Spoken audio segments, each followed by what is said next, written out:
Do I have to eat 2 plates? And if anything, you may not be able to eat for 2.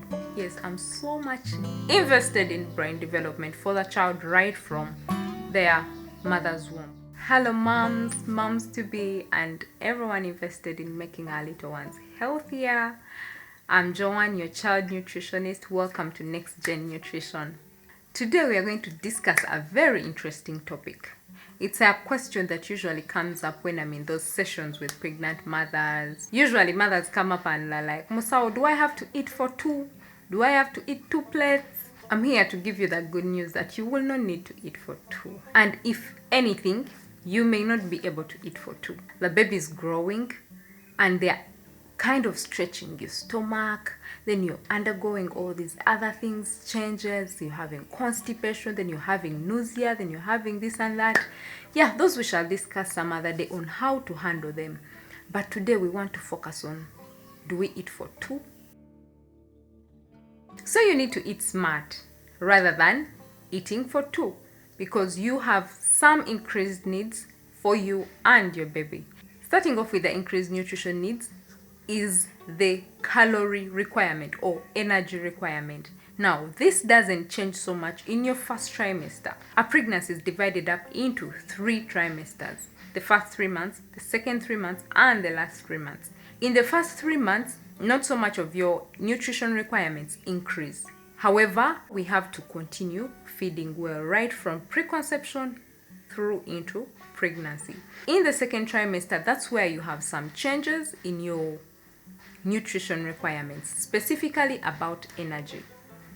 Energy in your second trimester increases by around 300 to 350 kilocalories. Now, to break this down for you, it is almost like a glass of milk. It's almost like having a snack of G-nuts. You don't need a lot. So what we need to focus on is mostly something that is much more healthier than eating a lot. In the third trimester, your increase is about 450 to 500 kilocalories. Now this is almost like a bowl of porridge. Something not so big, so you don't really need to eat a lot to cover up for your nutrient needs.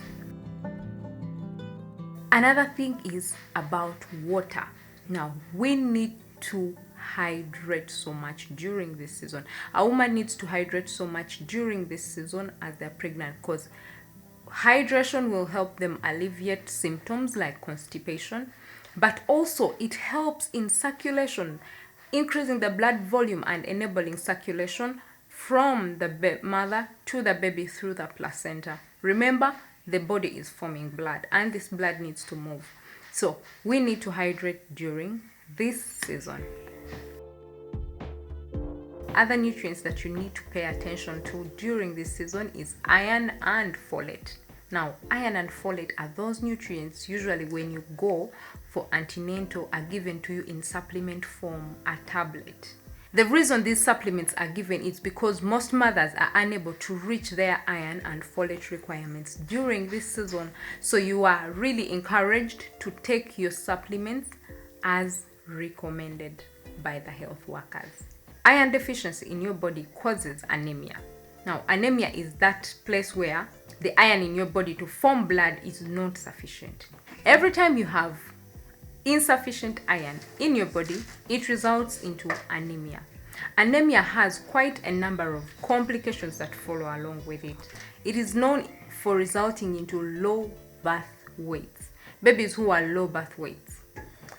Because when the baby is inside the womb and they're not getting sufficient nutrients, remember nutrients are moving through blood from the mother through the placenta to the baby. Now, every time the blood is not sufficient, the baby will not be getting sufficient nutrients, and most of the times the baby will turn into a low birth weight because they will not be able to grow well.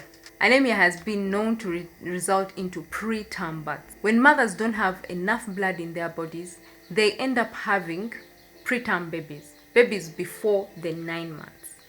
which is not okay, because most of the times when babies are had early, there is all that period of covering them, taking care of them, and all that, which some babies don't survive. So it is really important that we catch up with our iron requirements. And then folate, on the other hand, like we have talked about it before, folate helps in prevention of neurotube back defects. These are defects where some parts of the brain and the skull don't cover up, and then the neurotube, which is the spinal cord, does not close up, and we end up having a baby who is not well. The other nutrient that you need to pay attention to is calcium. Calcium is needed and required in the body for proper bone growth and development, bone formation basically. Stock up on calcium and ensure that your baby's bones are formed well. The main source of calcium is your dairy products. This is milk, this is ice cream, this is yogurt. But now we don't want to go into the whole ice cream thing and taking a lot of ice cream, because it has other additions and a lot of sugar, which we are going to talk about. But we can work out with yogurt, we can work out with a glass of milk, and you have your calcium stocked up for your baby's bone development and formation. The other nutrient that we need to focus on is vitamin D, found in the sunlight. Yes, we can move out early in the morning for the sunlight. Very key, very important. You're a pregnant mother, please.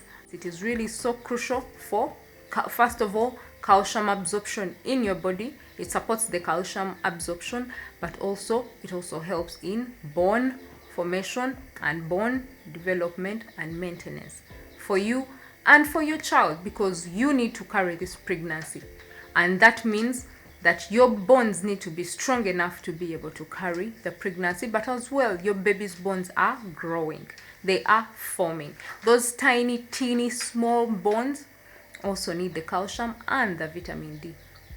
So get out in the sunlight, get that sunlight, eat that egg yolk, and stock up on the vitamin D. The other nutrients that I love so much are the ones that are responsible for brain development. Yes, I'm so much invested in brain development for the child right from their mother's womb. Now, these nutrients are omega-3 fatty acids. We have choline, we have iodine. Now, the last one I'm going to talk about is the proteins. Yes, they are bodybuilding foods, they are growth foods, and they're important for our child's development in the body. The fetus is growing at a fast rate, multiplying, the cells are multiplying.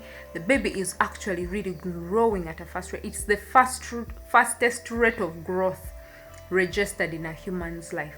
So they need this protein to be able to grow well and as required. So we really need to stock up on our protein. So how do we go about meeting actually these increased requirements of all these nutrients that are needed throughout our pregnancy to ensure the growth of our baby? Like we said earlier, that we are not eating for two in actual sense. Eating smaller frequent meals during this pregnancy journey helps you not only to be able to meet your nutrition requirements or your dietary needs during this season, but it also helps you to alleviate certain symptoms like nausea, symptoms like constipation, because you're not having very big meals on one sitting.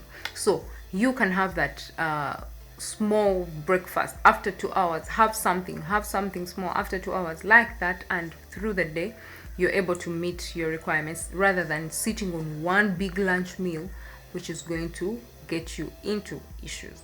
Another tip is, it is always important for you to have your breakfast, have that meal, have it healthy, balanced. Remember, we've talked about many times, we've talked about the protein, we've talked about the carbohydrate and the vegetables. So make sure you have all that on your plate, no matter how small it is. Balance your diet, but don't skip your breakfast meals.